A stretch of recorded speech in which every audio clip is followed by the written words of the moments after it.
I'm Sam, And this is Gabe. and this is Coaster Wars. Alright, ladies and gentlemen, today we have the battle for RMC supremacy. At least, if you ask certain people. This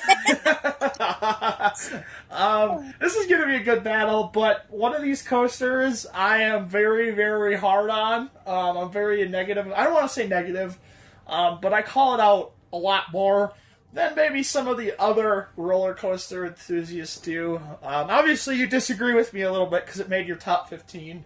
Yeah. But I think the problem with my coaster is that it got way overhyped. And me and Gabe wrote it, and I'm like, I think another problem with Gabe is that he thinks that there's a better roller coaster at the park, which honestly I agree with. But as a result, he likes to knock on this coaster because so many people do call it like the best coaster in the world and stuff. So, but I think it's matched up with a really good coaster. So this is going to be hard for me to pick. yeah, I think if for your coaster, for what it is, it's still an enjoyable ride experience. I'd probably still rank it in my top 25 at least. But I just don't rank it nearly as high as other people do.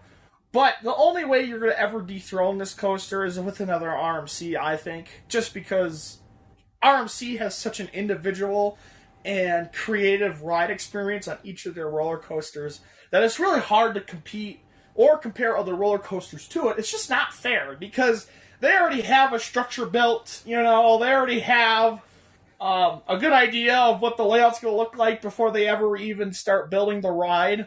So they are at a little bit of an advantage that way, too. Plus, they can build extreme roller coasters for a lot cheaper than other ride manufacturers. So that also gives them an advantage. It's hard to compare other coasters to RMCs because of that. Yeah. I do also want to point out, though, that this is not mine and Gabe's top RMCs. He has one further up in his list, and I have one that is not included on my current list because I have an RMC that I've ridden at Hershey Park that I think is better. So, anyways. Yeah, we're definitely going to be talking about that coaster, plus another RMC that I'm really passionate about. Later, after we get finished with our top 15s, obviously, we want to get this done. But yeah. Yep. Without further ado, I think you're ready to go if you are. Yep. All right. In the red corner, standing at a height of 205 feet and reaching a top speed of 74 miles per hour, hailing from the shores of Lake Erie and the RMC gym, it is Steel Vengeance! In the blue corner, standing at a height of 185 feet and reaching a top launch speed of 73 miles per hour, hailing from the hills of Pigeon Forge, Tennessee and the RMC gym, it is Lightning Rod! Let the fight begin. Alright, so the coaster I am bringing to this battle today is Lightning Rod. And the coaster that I'm bringing is Steel Vengeance. So, let's talk about Steel Vengeance. Let's get that out of the way. Because I definitely have a lot to say about this roller coaster.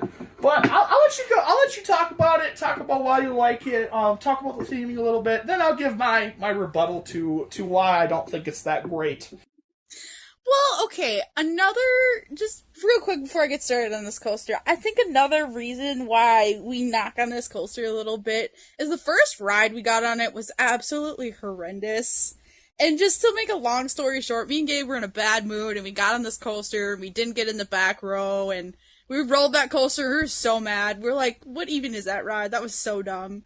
And we gave it a break. We went and ride some other coasters, got in a better mood, got a back row ride on it. So definitely back row on this coaster. Makes it a much better ride. What I really like about this coaster is definitely that first drop. It's a height of 205 feet, drops 200 feet. It's exactly 90 degrees. You're going straight down. And of course in the back row, RMC is really good at those first drops. Makes it a really, really good first drop. And then when we talk about the elements on this ride, we have an outward banked airtime hill, variant zero G roll, which they call the twisted snake dive. And I had to look up what this is, and it's the train enters a half barrel roll, hangs upside down for a little bit, and then it turns back into the direction of travel. So it's not a full barrel roll, is what it is. And then there's another zero G stall with a break. I can not speak today. The black brake run, which leads into two more zero G rolls and an overbanked curve. So this thing is an element, like it's crazy with elements. And then if you like talking about records, this thing broke 10 different records when it was built, which is kind of insane to me. So Yeah. So let me just start off by saying before I say anything, like I said, I would still consider this a top 25 ride. I just don't buy into the hype. I don't get this roller coaster. I think there's a lot better RMCs out there that are more creative and have better layouts. The biggest thing about this roller coaster, and this is the word or the saying that I use all the time. I'm sure you've heard other people say it too. When it comes to Steel Vengeance, it's quantity over quality, and that's my really big issue with this roller coaster. Is so when you go to Cedar Point, you expect the biggest, the baddest, the fastest, the tallest. Like you want the best of the best of the best. And for RMC, this roller coaster isn't that. I don't think it's their best. I don't think it's anywhere close to what they can do as their best. And that's my biggest issue with it is they had such a potential with Mean Streak and such a potential with that roller coaster layout, the amount of just structure they had to work off. And this roller coaster just disappoints me, and I feel like a lot of the elements on this roller coaster are subpar. Like I said, they really wanted to hit that 30 seconds of airtime, which is the record they were really trying to get. But I don't know. I don't believe the hype. I don't get it. I don't see this as a number one coaster, and I probably never will. yeah, to talk about that airtime on this coaster, it did set the most airtime on a hybrid or any coaster in general at 27.2 seconds, which sounds like a lot of airtime. I mean, it really is a crazy amount of airtime. The problem with Steel Vengeance is that it breaks it up into so many airtime hills. It's like it pops you up for like point 0.2 seconds and then it's done. Like it's not sustained ejector like you might get on El Toro.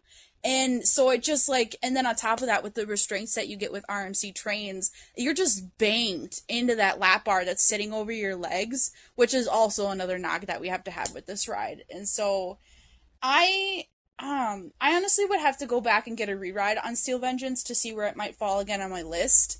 I thought it was fun when we rode it, and I do think it is crazy because it is 200 feet, and it does have so many airtime hills, but I don't remember the inversions very well, and I don't know if that's just because I don't remember them because it's been so long, or because they just didn't impact me that much. Yeah, that's my other biggest issue with this roller coaster is the inversions on this ride are not RMC's best. They aren't. They didn't put a zero G stall on here that I consider a really good element that RMC can do really well. They didn't really do too many wave turns on this roller coaster, which is another RMC element that they really specialize in. And then just a lot of their inversions you go through, and it just doesn't do a whole lot force wise, and it just kind of flips you upside down, and you're like, oh, this is cool, and then the train keeps moving.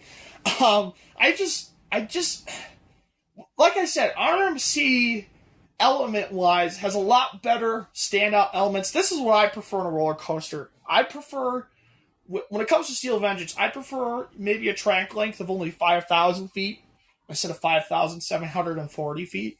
But I want every element to be a standout, hit you hard element. I want every element to hit like the Outer Bank Airtime Hill does on this roller coaster. That is one thing I will say. The first drop hits you hard, and it is one of the best first drops in the world. And then you get one of the best sustained ejector moments on a roller coaster in that Outer Banks Airtime Hill at like 160 feet in the air or whatever it is. And it just hangs you up there for so long.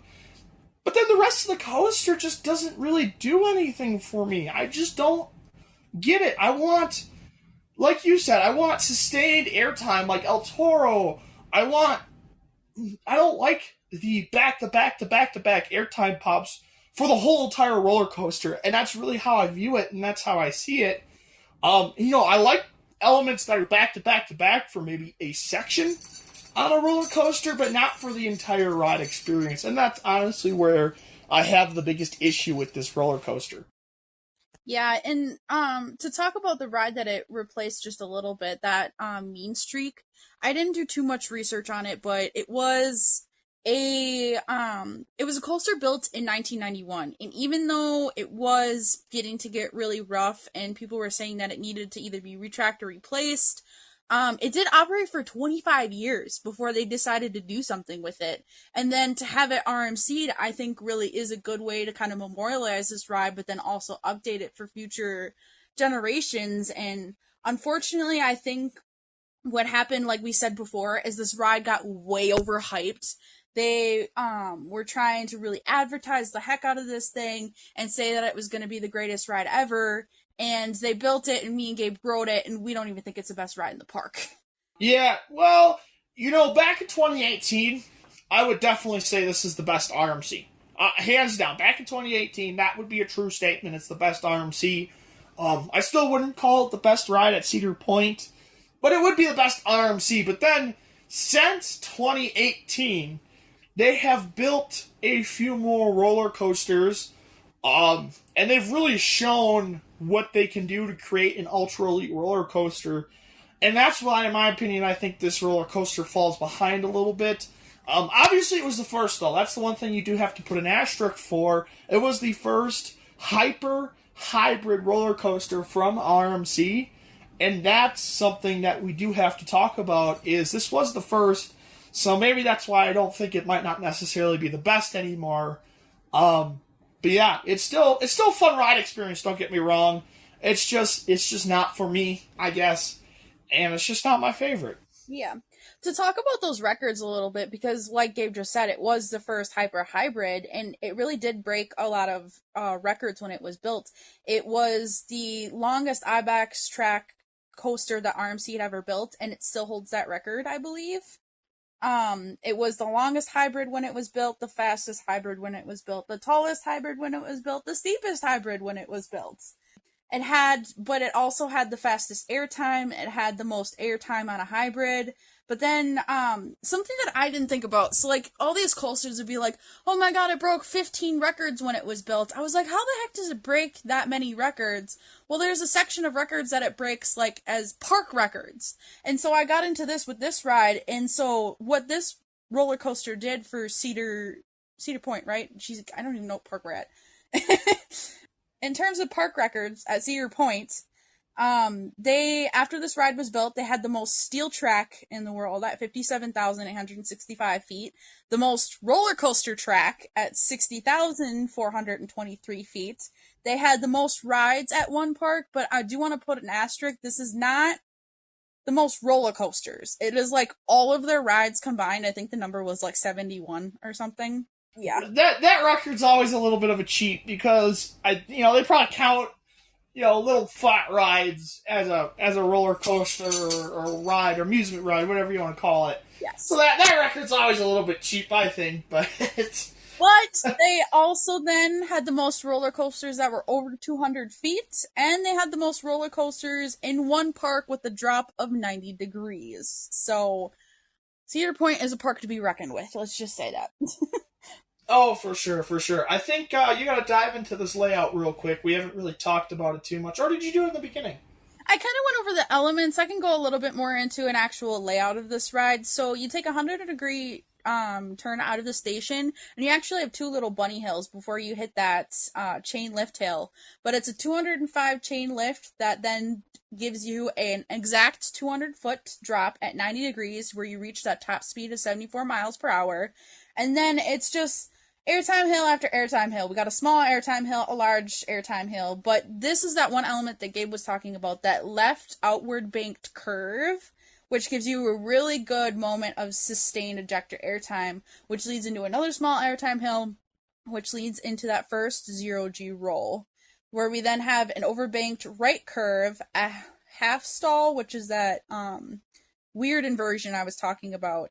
Then you have a small airtime hill, and then you have an up into the block, oh my gosh, an upward left into the block breaks, a sharp left into a steep drop, into an overbanked curve to the left, another small airtime hill, an overbanked curve to the left, an overbanked curve, a 0G roll, a double up, which actually is a little bit unique of a element, into an overbanked left, a final 0G roll, an overbanked left, and then 5 final airtime hills. We were not kidding. We said this thing has, and yeah, that's probably the worst part. It's like me and Gabe said, is none of them are sustained. It pops you up for like 0.2 seconds, and then you're instantly back down, and then it just throws you into another one.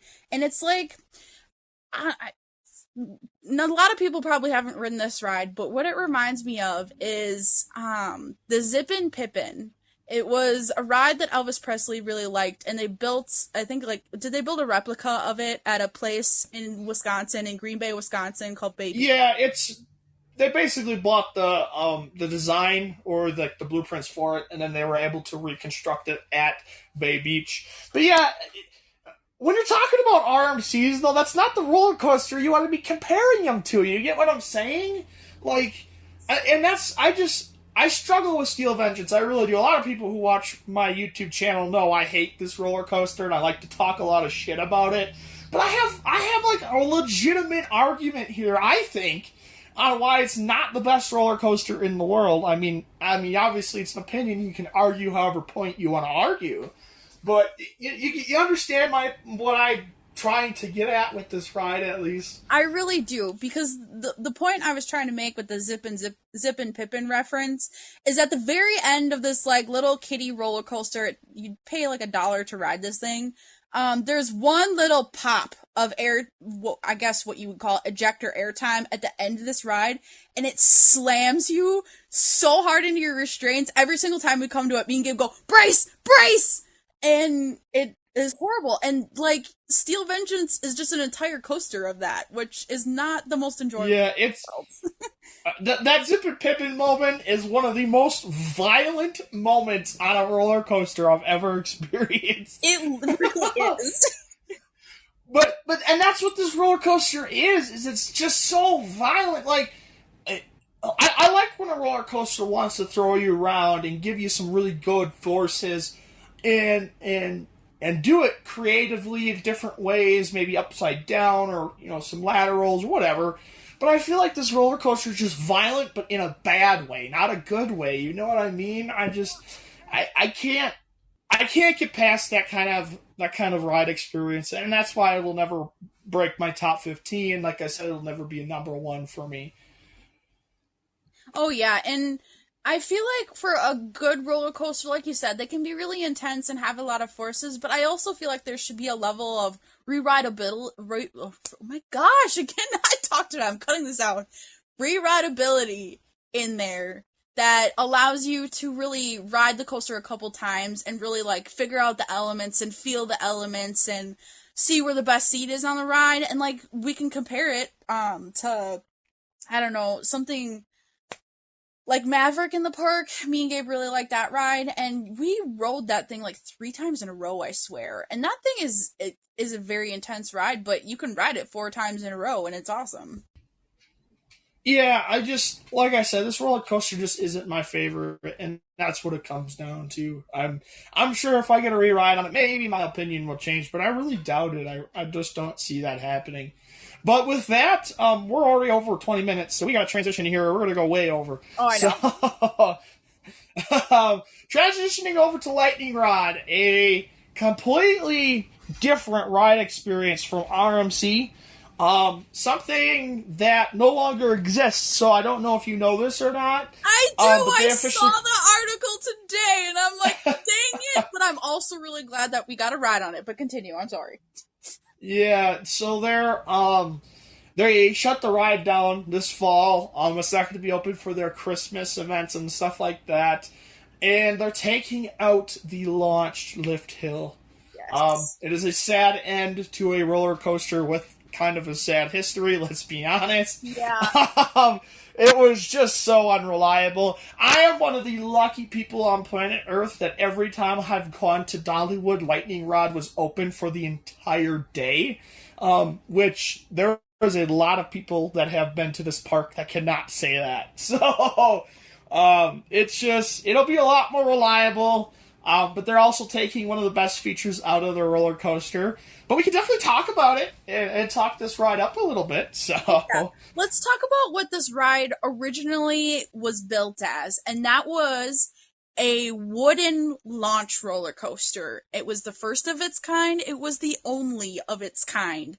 It was an RMC steel topper track, so not the traditional wooden coaster, but still a wooden roller coaster, and it launched you up its hill from 0 to 45 miles per hour.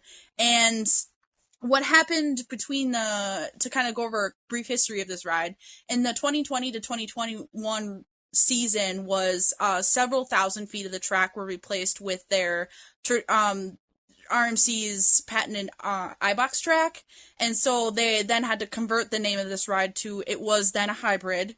And then, like Gabe said, now they're now taking out that launch and putting in an accelerated lift or chain lift hill, and that was due to reliability issues on that coaster. As you kind of heard Gabe hint at, a lot of times people would go to this park just to ride this roller coaster, and they couldn't get a ride on it. It would be closed all day. He was lucky enough to be able to go there multiple times and get rides on it, and I was also lucky enough, the one day that I did go, it was open, and I was able to get multiple rides on it, including an amazing last ride that I will let Gabe talk about.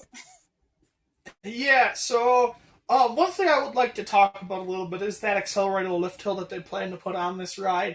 I don't know exactly how it's going to work, but it sounds like the goal for the lift hill is to have it at the same speed that you would be carrying when you crest the top of the launch lift hill. Okay.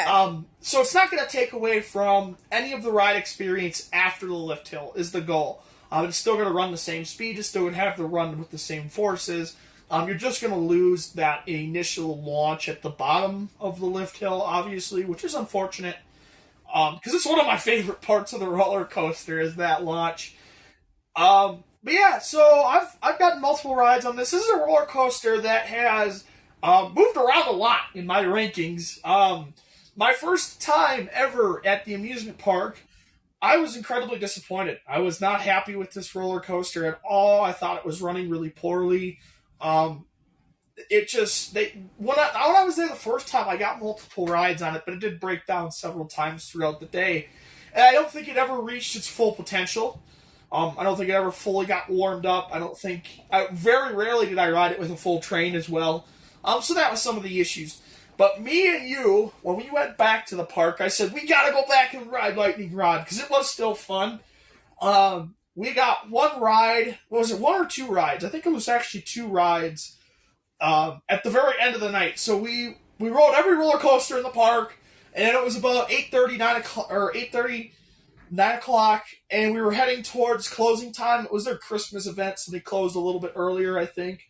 And they ended up extending the ride night by an hour because of how busy it was. And we're like, let's just go ride Lightning Rod like a bunch of times. Oh, yeah. So me and you ran down there, and then we rode it once, and we were just blown away by it. And then we got our father on it as well. And we got the last ride of the night, basically. Well, and I swear to God, to a little caveat in there, didn't it break down when we were in line and we're like, oh no, and we were kind of just waiting and we're like, you know what, we'll just stay here and either we'll get another ride on it or we'll just walk out of the park, and then it reopened. We're like, yes. Yeah, it was like a roller coaster of events to ride this roller coaster. Yeah, it was one of those things where we were just like, come on, let's get one more ride, and we got it. And it was one of the best roller coaster experiences I've ever had. Obviously, with family, that makes it even better. But it was just so much fun. I love this roller coaster from start to finish. And it's definitely one of my all-time favorites. Let's go ahead and dive right into this layout quick. So, you have a turn out of the station. and you roll across a road on the track, and that's where you hit the launch section. So a majority of this launch is at the bottom of the lift hill, so it's actually a very short acceleration time period to get you from about 4 miles an hour to, like you said, 45. So you get a really good kick. And after that initial kick, you start to lose speed at the very top where the launch stops, and you crest over a pre-drop, probably, if I had to guess, it's almost 15, 16 miles an hour. You are moving still at the top of this launch. And that's where you drop down into a dip before the initial first drop, which is 185 feet in the air. It drops about 165 feet down into the valley below. The one thing to mention about this roller coaster, it is a terrain layout. So even though it goes up and down, out in Dollywood, it's very, very hilly. So they really use the terrain to their advantage. So a lot of the structures don't look that tall, but they really are because they're built on the side of the hill. So after the first pull out, you pull up into one of my favorite moments on the ride. It is a sustained ejector moment wave turn, and you dive down and you turn back the other way and you enter into a twist and shout element. So basically what this element is you are turning to the right as you are going up in the air, and then once you hit a certain point, the banking on the track flips 180 degrees and gives you a really good dose of airtime, and then it flips you back 90 degrees and into another turn. So it's a really whippy, really good transition moment before hitting a outer banked airtime hill, similar to the one on Steel Vengeance, just a little bit smaller, but still sustained ejector airtime, before popping up into a double up. So this is the double up moment as you're climbing up over the top of the hill. And as you crest the second part of the double up, that is the best airtime ejector moment on the entire roller coaster. It is sustained before heading into something that I can only say once, and there's no way to describe it, so I'm just going to say it. It is a quad down. So it is 4 separate sections of drops that take you down to the bottom of the hill by the station. It's a great back-to-back-to-back moment. This is where I talk about I like those moments, but when they're shorter, and that's why I like it so much. You pop up into one more speed airtime hill and a overbank turn that pops you way up into the air, turns you around towards the station, and you hit the final brakes. Definitely a really, really good layout. Let's hear your opinion on it too. I feel like I've been talking a lot. I was gonna say we need to talk about this quad down because it is my favorite moment on this ride. I love it. Every single time we would go over it, I would count the hills. I would just scream out 1, 2, and 3, and as we're going over these hills. And so, like Gabe said, this roller coaster is built into the hills of Tennessee, and it really utilizes that. And this quad down is really cool because you're coming back towards the station, which means you're coming back towards the park. So at the beginning of this, the very first of the quad, you get actually a really good view of the park and stuff, but of course you don't get very much time to look around because the next thing you know, you're being shoved down 4 separate hills. And also an advantage of being on that hill is it's able to do that because it's going literally down the hill back to the station. So it's a really great moment. And something also I'd like to point out is that they are not just straight down. So the first 2 are, but in between that second and third and then third and fourth, there's a little bit of banking before you get to the hill, which makes it even more unique. It's an amazing part of this roller coaster, and I love it. Yeah, for sure. That quad down is awesome. But this is my point behind RMC. That I was getting behind with Steel Vengeance. Is that I said I want every element to be a standout element instead of just a repetitive over and over again roller coaster. And that's really what this ride is the epitome of. Because you have the wave turn, a standout awesome element. You have the twist and shout element, which is a standout, awesome, just incredible moment. And then you have the Outer Banked Airtime Hill, which is another standout, incredible moment. And then you have the Double Up, which is probably the one smaller, duller spot on the ride, but it's still a really good moment. And then you have the Quad Down, going down the hill, which is one of the best moments on any roller coaster. And that's what I really like, is I like standout elements for each element. I want better elements instead of more. And that's the epitome of Lightning Rod, and also why I don't like Steel Vengeance as much. Oh, yeah. With that, we have reached the end of our time here. We got to get into which we're going to choose. And unfortunately, from the way me and Gabe talk, I think we all know what we're both going to pick. And my pick is Lightning Rod on this one. Yep. Say it on. Oh, we're going to say it on three. Oh, I'm sorry. You totally ruined it! You ruined it! I'm Oh, sorry. man. I didn't know you were planning that. I apologize. Yes, I was. That is such a really Yes, my pick will also be Lightning Rod on this one. I like the launch, which obviously no longer exists. But I just like standout elements. I like this roller coaster better over Steel Vengeance. I have my issues with Steel Vengeance, and I'm going to continue to talk a lot of shit about that roller coaster just because it pisses people off, and I enjoy that part of it too. But if I'm being honest, yeah. With Lightning Rod for me, it's the combination of the terrain coaster, and it really is better elements. It's more sustained ejector time instead of those really short pops of it. And I mean, the only really complaint that I ever had about Lightning Rod was just its reliability, which, I mean, honestly, if you think about it, can happen with a lot of launch coasters. And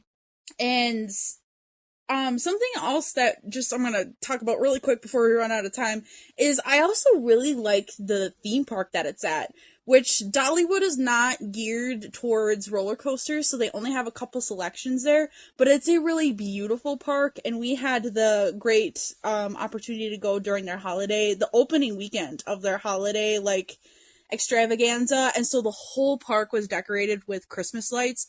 It was absolutely gorgeous. I'd never enjoyed walking between coasters so much in my life. hey guys, you want to notice something funny? You could tell we're getting higher up on our lists because you're actually talking about the roller coasters instead of just the theming. I'm sorry. No. Well, you know what? I'll give you guys a hint. It's still there with Lightning Rod because that's actually got really cool themes. It's 90s, 50s, and it's Jukebox Junction, but I won't get into it here. Yeah, it definitely does have a really good theming to the roller coaster. We just didn't talk about it. That's why I had to say it. But with that, this was a good episode. Like I said, I have my issues with Steel Vengeance. I'm always going to. But I always feel like I have a legitimate reason for them. I just don't do it for clicks. Like I said, I have a legitimate hatred for it. and reasons why I don't like it. But with that, next week we're going to be transitioning into another really interesting battle. We're calling this one David versus Goliath, Part 2. So, two different roller coasters, similar, but one is definitely a lot taller than the other one. So I think the name's fitting for sure. Definitely going to be another interesting battle. Two roller coasters we've already talked about, though, which will be interesting. So, but yeah, join us next week for David versus Goliath Part 2.